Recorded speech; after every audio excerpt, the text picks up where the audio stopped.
Hello everyone, this is Bhumika Sharma. Today we are going to start with Unit 3 of UGC NET JRF Forensic Science exam. In part 1, we will discuss about detection and identification of blood stains. Blood is composed of two portions, fluid portion that is plasma 55% and solid materials that are 45% are red blood cells or erythrocytes, white blood cells or leukocytes, and platelets. Blood is a connective tissue, and the blood clot is formed because of a protein known as fibrin, which traps and cover the red blood cells. If we remove the clotting material from the plasma, the pale yellowish liquid left is known as serum. Nucleated RBCs are found in camel, birds, reptiles, other lower vertebrates, and also in the fetus of human being. But they disappear within 24 hours. So the adult human being does not have nucleated RBCs, and hematopoietic lineage cells are RBC, WBC, and platelets. Now, blood and its components, erythrocytes or red blood cells, these are biconcave, anucleate disc, salmon colored, and its diameter ranges from 7 to 8 micrometer. The number of cells per cubic millimeter of blood is 4 to 6 million, and its lifespan is 100 to 120 days, and it helps in the transportation of oxygen and carbon dioxide within the blood.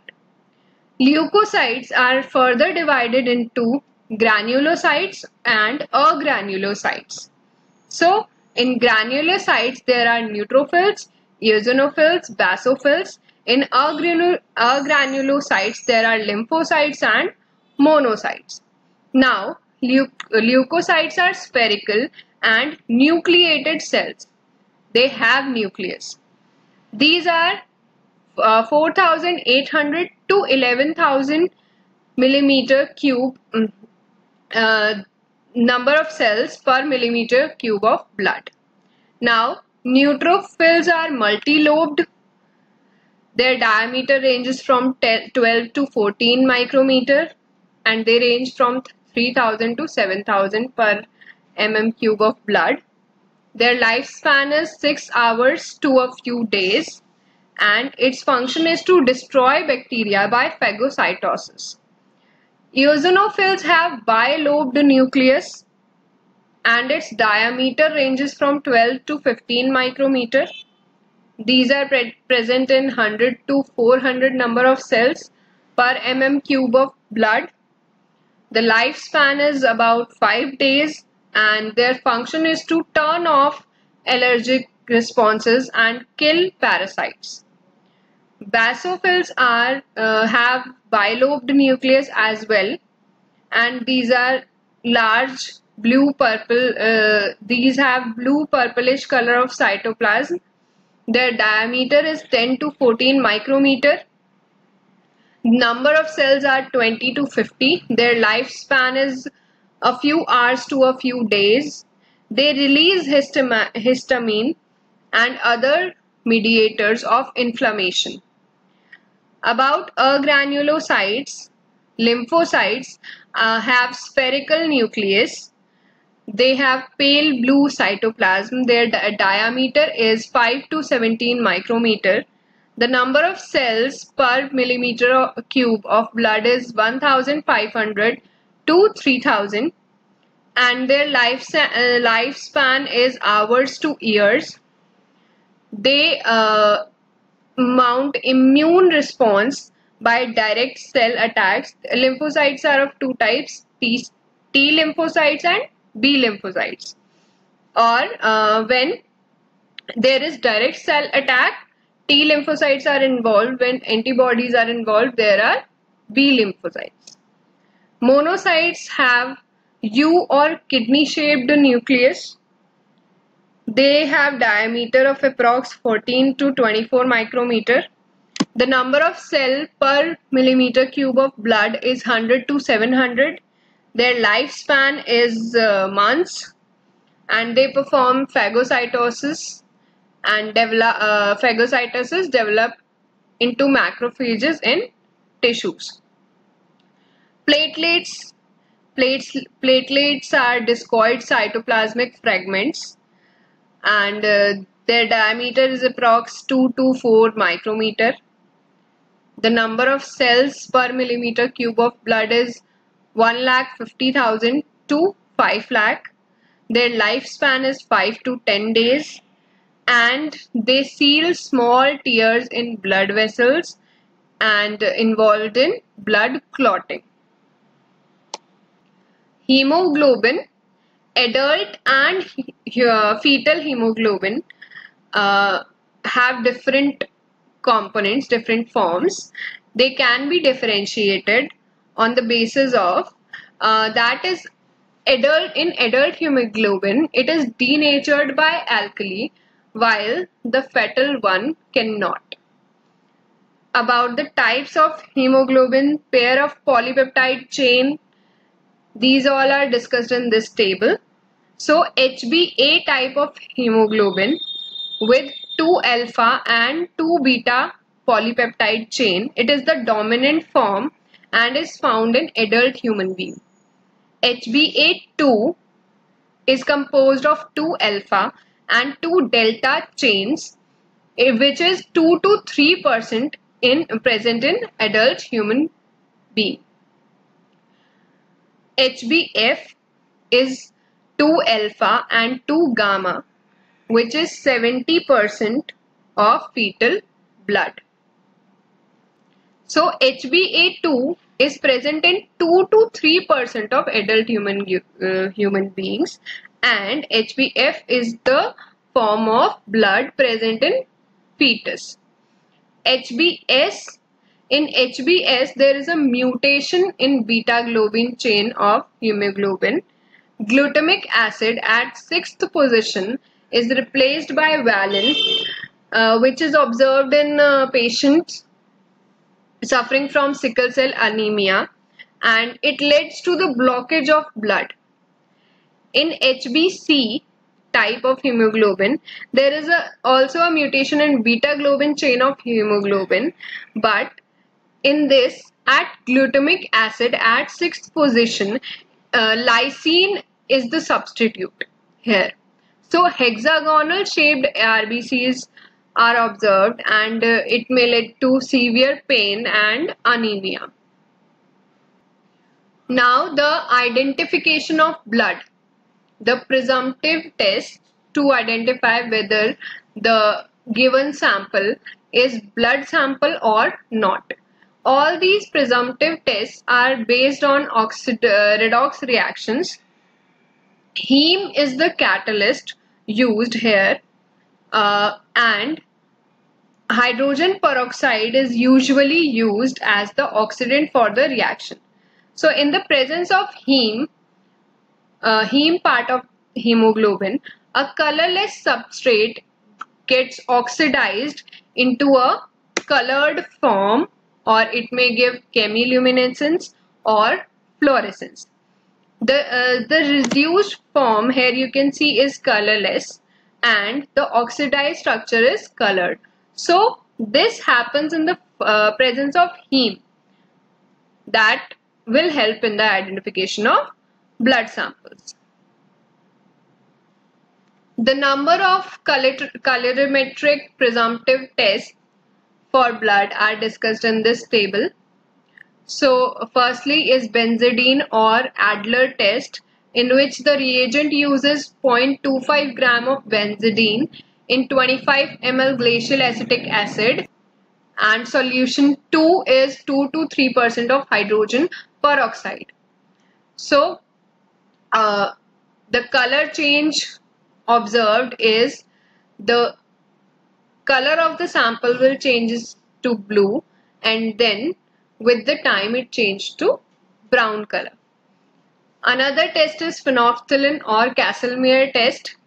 The stock solution is made up of 2 gram of phenolphthalein, 20 gram of potassium hydroxide, 100 ml of distilled water and 20 gram of zinc dust. And the working solution constitutes solution 1 ethanol, solution 2 stock solution 2 ml, distilled water 10 ml, ethanol 2 ml and solution 3 is 3% hydrogen peroxide. It changes the sample color to pink. Now orthotoluidine Cohen or O'Kelly test. It is O-toluidine is a dimethyl derivative of benzidine, as benzidine is very carcinogenic. So the reagents are: solution 1 contains 5 gram of O-toluidine hydrochloride, solution 2 contains 3% hydrogen peroxide and there is glacial acetic acid. So the color changes to blue. Tetramethylbenzidine is another derivative of benzidine in which solution 1 0.2 gram tetramethylbenzidine and 10 ml glacial acetic acid. Solution 2 contains 3% hydrogen peroxide 10 ml in 90 ml deionized water. Now the color change observed is from green to blue-green. Leucomalachite green. So malachite green is a triphenyl methane dye. The leuco-based form of malachite makes it colorless. So the solution comprises of 0.2 gram leucomalachite green, 25 ml glacial acetic acid, 20 gram zinc dust and solution 2 contains 10 ml 3% hydrogen peroxide and 15 ml glacial acetic acid. It changes the sample color to green. The chemical reactions involved in these tests are shown in this slide. This is the conversion of oxidized colorless form to the reduced or colored form in the presence of heme.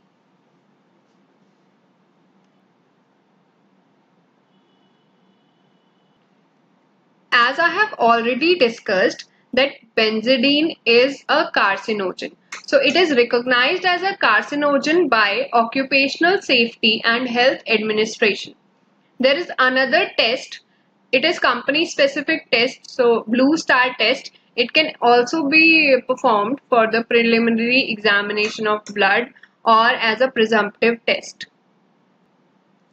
Now the chemiluminescence and fluorescence assays. So they are useful to track the shoe blood stained shoe prints, etc. So first is luminol test or 3-amino hydrazide. So it is a chemiluminescent reagent. The reaction involved is redox reaction again. So it is catalyzed by heme and produce light in the presence of oxidant. Luminol reacts with the hydrogen salt and it forms a diion. The diion is very unstable compound and it decomposes with the release of photons. So luminol 3-amino-phthalate hydrazide, it forms 3-amino-phthalate and also photons. These photons are observed in the dark in the form of luminance.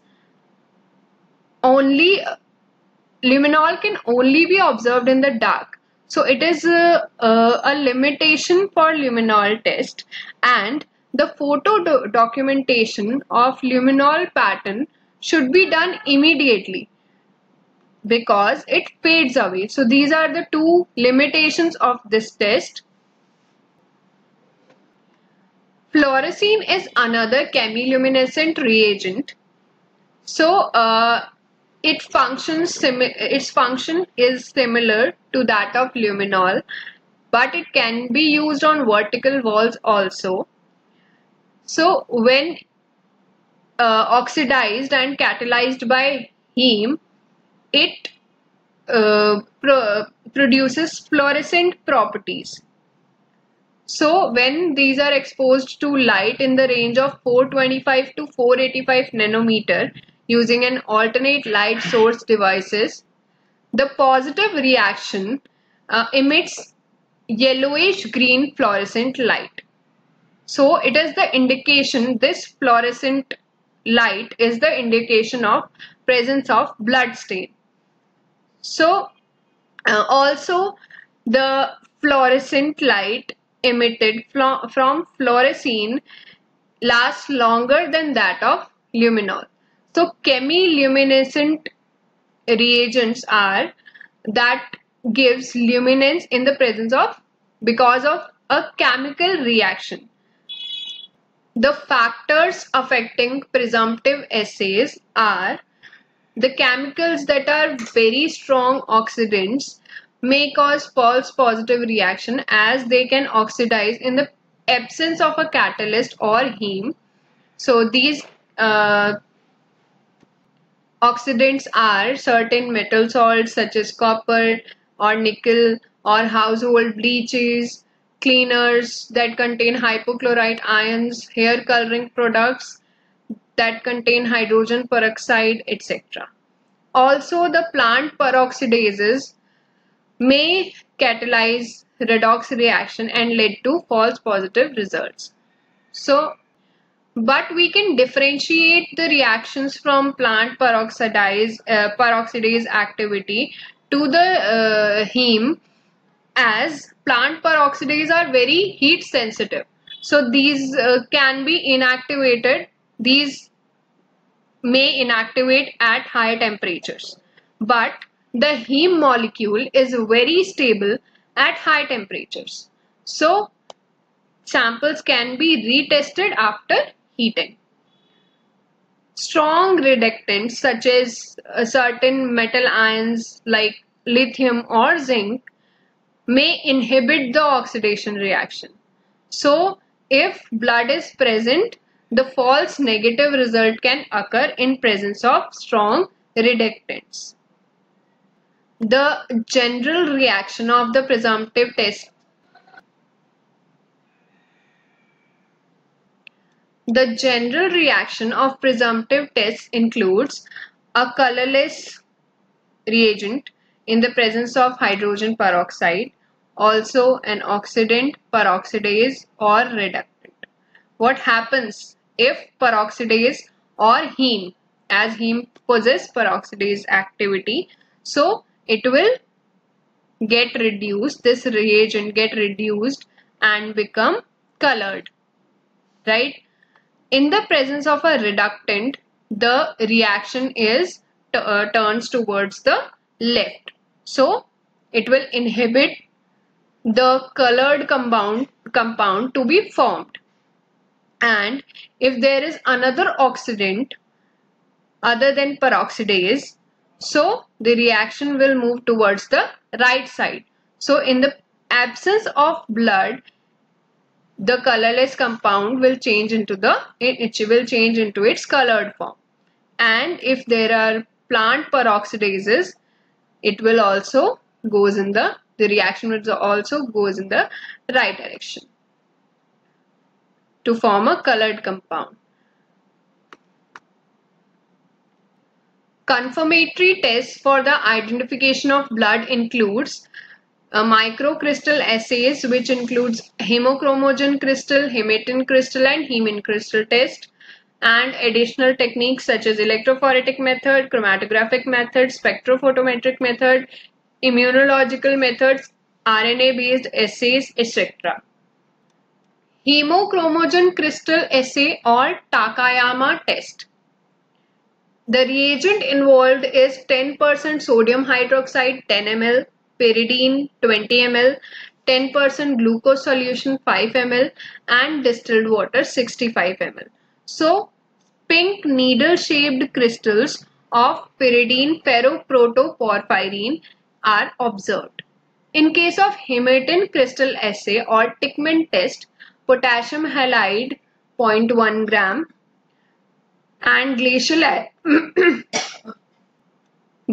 acetic acid 100 ml are used. So potassium halide can be chloride, bromide, iodide, any. So it forms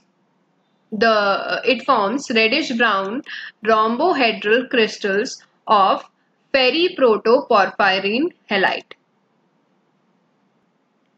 In homochromagen test, so the ferrous ion will form two bonds with pyridine group. Okay, and the blood stain is treated with pyridine and glucose under alkaline conditions, which we have already discussed. In Hematin, the iron is in ferric Fe+3 state. Here it is Fe+2 state. So it will form one bond with the halide or the halogen.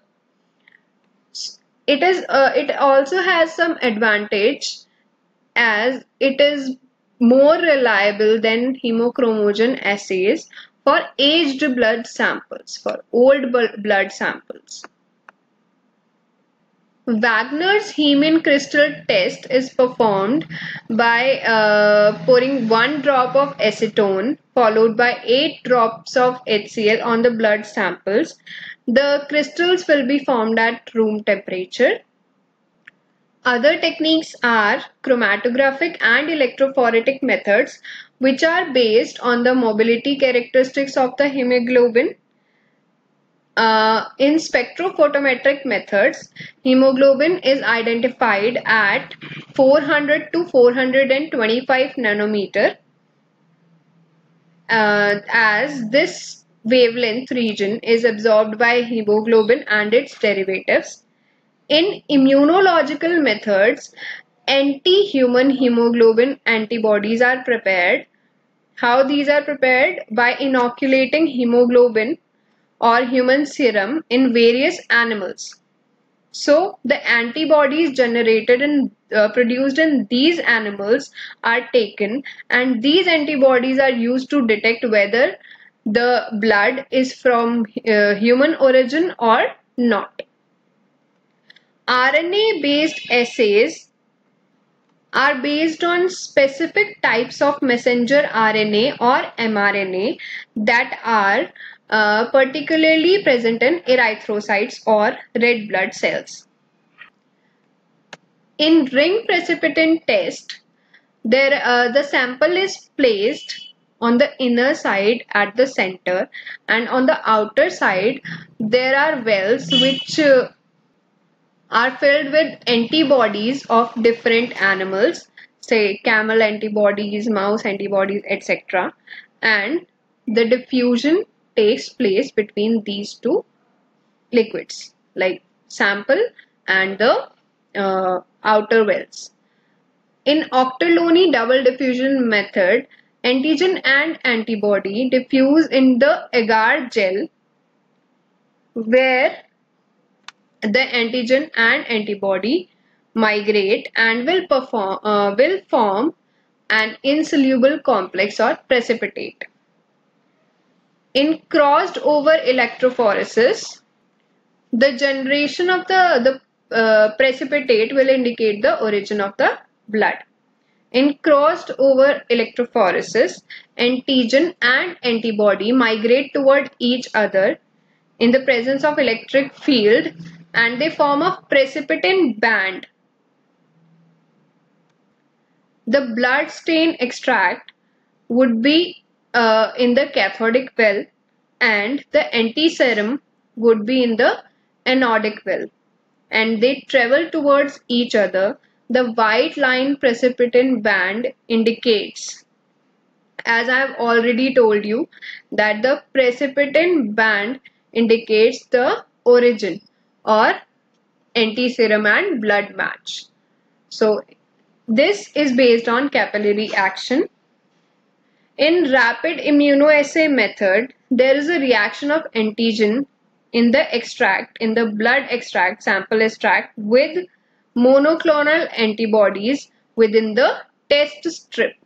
The antibodies will be present on the test strip and the antigens of the blood extract will react with each other. And the dye element present will form evident reaction or color change which would indicate the source of origin of the blood. Now, rapid stain identification or RSID blood test detects glycophorin A. It is a siloglycoprotein which is present on the membranes of RBCs. And human DNA quantification from any body fluid can be done with probe-specific human DNA such as D17Z1. Now, some important points to remember. The pH of blood is normally alkaline in living person, but after death, the pH drops because of the accumulation of carbon dioxide generated from glycogenolysis and glycolysis. Also, the sodium fluoride, which is used as a preservative for blood samples, inhibit the activity of enzyme enolase.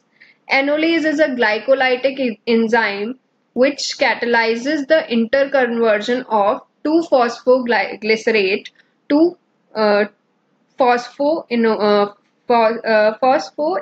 pyruvate. So this is how sodium fluoride preserves the blood samples, as it inhibits the enolase activity. Thank you. For more such videos, stay tuned to my channel Vidhi Vigyan Forensic Science.